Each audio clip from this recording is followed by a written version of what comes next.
की है, सबसे पहले तो मैं सरकार का इसके लिए बहुत बहुत धन्यवाद करती हूँ कि उन्होंने महिलाओं के बारे में सोचा, महिलाओं के लिए ये सीट रिजर्व की।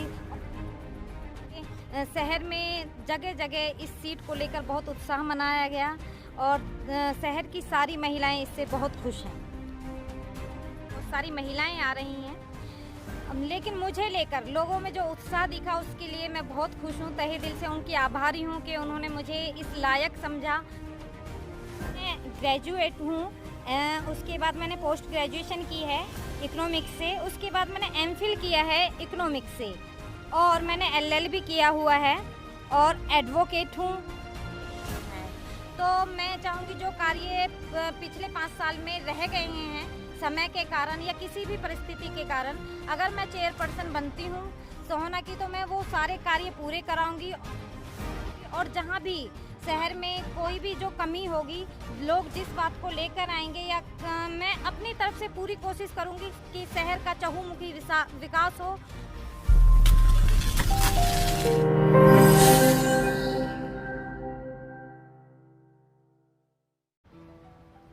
नमस्कार, मैं हूं सतीश राघव और आप देख रहे हैं हरियाणा वरदान न्यूज चैनल। देखिए, प्रदेश सरकार ने प्रदेश में होने वाले नगर परिषद और नगर पालिका चुनावों के लिए जो चेयरमैन हैं अब की बार वो सीधे चुने जाएंगे और उनके लिए ड्रा निकाला है। तो अगर हम बात करें सोहना की, तो यहाँ पर महिला एससी के लिए ये चेयरपर्सन का पद आरक्षित किया गया है, जहाँ पर कई प्रत्याशी चुनाव की चेयरमैन पद का ड्रा निकालने के बाद चुनाव मैदान में हैं और फील्ड में जुटे हुए हैं, मेहनत करने में लगे हुए। इसी तरीका की एक प्रत्याशी आज हमारे साथ हैं जिनका नाम सीमा डागर है, शिक्षित उम्मीदवार हैं और इनसे हम जानते हैं कि किस तरीका की इनकी तैयारी है और जिस तरीका से सोहना में एससी महिला के लिए जो पद आरक्षित किया गया है उसके बारे में वो क्या कहेंगे। बताएं सीमा, जिस तरीका से जो पद आरक्षित किया गया है क्या कहेंगे इसके बारे में। ये जो सोहना नगर परिषद की सीट एससी महिला रिजर्व हुई है, इससे महिलाओं में और एससी समाज में बहुत उत्साह है और महिलाएं, एससी समाज की महिलाएं बहुत ही आगे बढ़ चढ़कर इसमें भाग ले रही हैं। सरकार ने जो ये सीट रिजर्व की है, सबसे पहले तो मैं सरकार का इसके लिए बहुत बहुत धन्यवाद करती हूँ कि उन्होंने महिलाओं के बारे में सोचा, महिलाओं के लिए ये सीट रिजर्व की और महिलाओं को एक बराबरी का जो दर्जा देने की बात आती है, तो कहीं ना कहीं जो इस तरीके की नीतियां होती हैं, इस तरीके के ड्रॉ होते हैं, उनमें महिलाओं की भागीदारी बढ़ती है और महिलाएं आगे बढ़ चढ़कर भाग ले सकती हैं। इसी तरीके से शहर में जगह जगह इस सीट को लेकर बहुत उत्साह मनाया गया और शहर की सारी महिलाएं इससे बहुत खुश हैं। जी, जिस तरीका से आप, अगर हम बात करें चुनाव मैदान की, तो चुनाव मैदान में आप हैं, चेयरपर्सन की उम्मीदवार हैं। जिस दिन ये घोषणा हुई एससी महिला के लिए, तो किस तरीका से आप इस मैदान में उतरे हो और लोगों की क्या प्रतिक्रिया है इसको लेकर। जब ये सीट एससी महिला रिजर्व हुई, मैं यहाँ पर एक सोशल वर्कर हूँ और काफ़ी टाइम से लोगों के लिए काम कर रही हूँ। तो जिस दिन ये सीट एससी महिला रिजर्व हुई, बहुत सारे लोगों ने मुझे बधाई दी और बहुत सारे लोग मेरे पास आए कि बहन जी आप चुनाव लड़ो, हम आपके साथ हैं और आप जो समाज के लिए कार्य कर रहे हो वह कार्य अगर आपके हाथ में पावर आएगी तो आप और अच्छे से कर पाएंगे।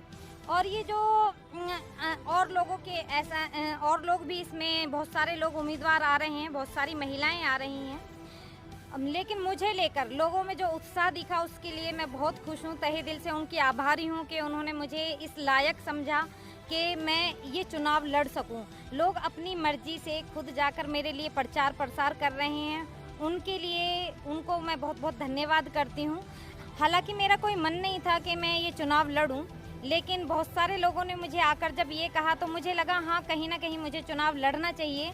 और जब मेरे हाथ में अगर पावर आती है, लोग मुझे इस लायक समझते हैं, अगर मुझे सोहना नगर परिषद की चेयरपर्सन के रूप में बिठाते हैं तो मैं ज़्यादा से ज़्यादा ऐसे कार्य करूंगी कि जो लोगों के विकास, जिससे शहर का विकास हो और मैं उनकी उम्मीदों पर खरी उतरूं। जिस तरीका से लोगों का ये भी मानना है, अगर हम शहर की बात करें, कि यहाँ पे उनको एक पढ़ी लिखी और शिक्षित चेयरपर्सन चाहिए, तो अगर हम आपकी योग्यता की बात करें तो आपकी योग्यता क्या है, इसके बारे में भी थोड़ा दर्शक जानना चाहेंगे, आप इनको भी बता दें। मैं ग्रेजुएट हूँ, उसके बाद मैंने पोस्ट ग्रेजुएशन की है इकोनॉमिक्स से, उसके बाद मैंने एमफिल किया है इकोनॉमिक्स से और मैंने एलएलबी किया हुआ है और एडवोकेट हूँ। इसके अलावा मैंने कंप्यूटर डिप्लोमा किया हुआ है। एजुकेशन की फील्ड में देखा जाए तो मेरे हिसाब से एससी महिला जो भी यहाँ पर आती हैं, आई थिंक मेरी एजुकेशन उन सबसे ज़्यादा होगी।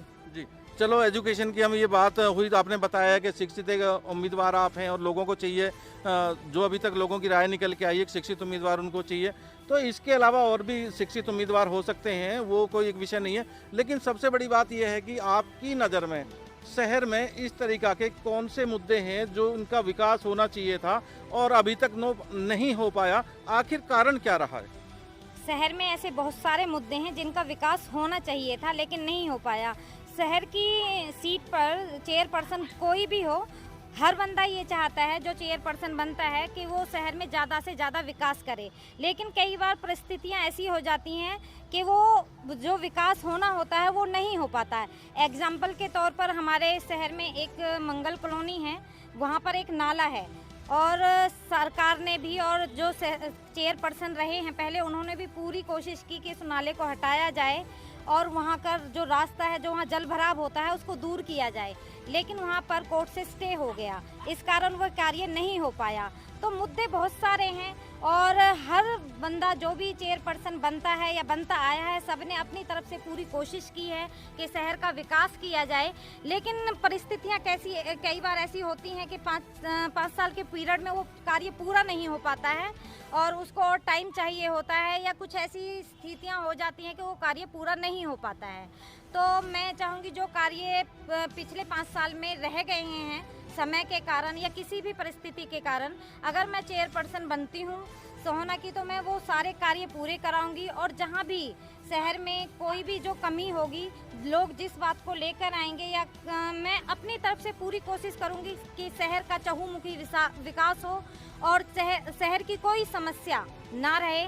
शहर की हर छोटी से बड़ी समस्या को सुलझाने के लिए मैं पूरा प्रयत्न करूंगी, भरसक प्रयास करूंगी। चलो, मैं आपसे ये भी जानना चाहूँगा कि फ़िलहाल काफ़ी कैंडिडेट मैदान में हैं और हालांकि अभी चुनाव की डेट नहीं आई है, खाली ड्रॉ हुआ है और सीट के बारे में ही जानकारी मिली है।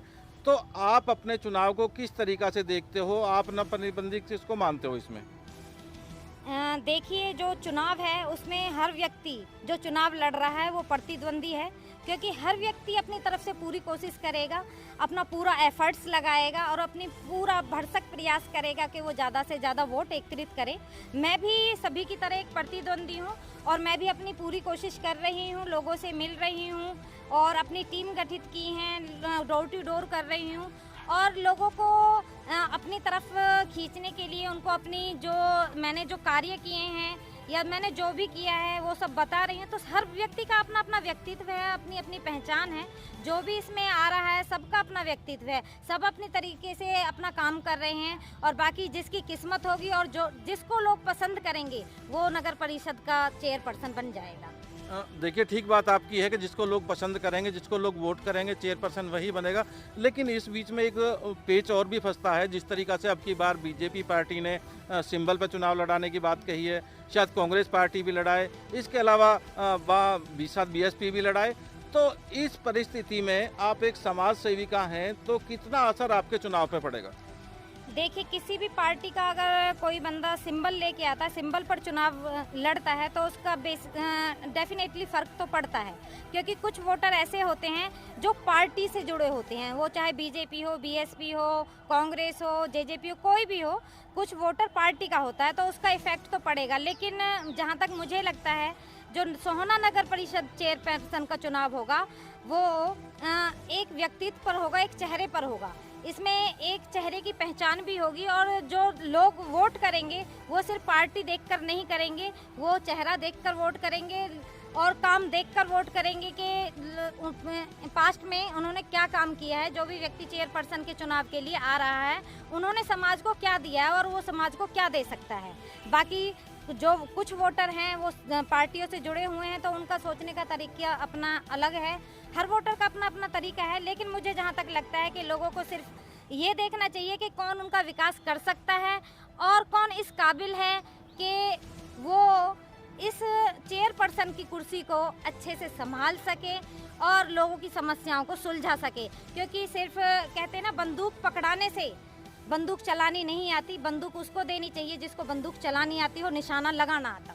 जी, बिल्कुल सही आप कह रहे हैं, लेकिन इस बीच एक प्रश्न ये भी बहुत बड़ा उठता है, क्योंकि आजकल के जो चुनाव हो गए हैं उनमें सब तरीक़ा के गोटियां फिट की जाती हैं। यानी कि जैसे मान लो पैसे की अगर हम बात करें, धनराशि भी हमारे पास होनी चाहिए, इसके अलावा कुछ राजनेताओं का सपोर्ट भी हमारे पास होना चाहिए, क्योंकि जब तक उनका आशीर्वाद नहीं होता है छोटे लोग वोट नहीं देते हैं।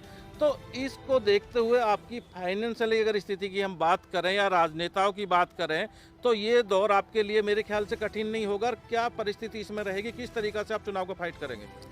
देखिए, फाइनेंशियल की जहां बात की जाए तो कोई भी चुनाव बिना फाइनेंस के नहीं लड़ा जा सकता, क्योंकि चुनाव को हमारे जो पिछले काफ़ी चुनाव होते आए हैं, राजनेताओं ने इस तरीके से कर दिया है कि जो वोटर है वो सबसे पहले ये देखता है कि जो कैंडिडेट है उसके पास फाइनेंस है या नहीं है।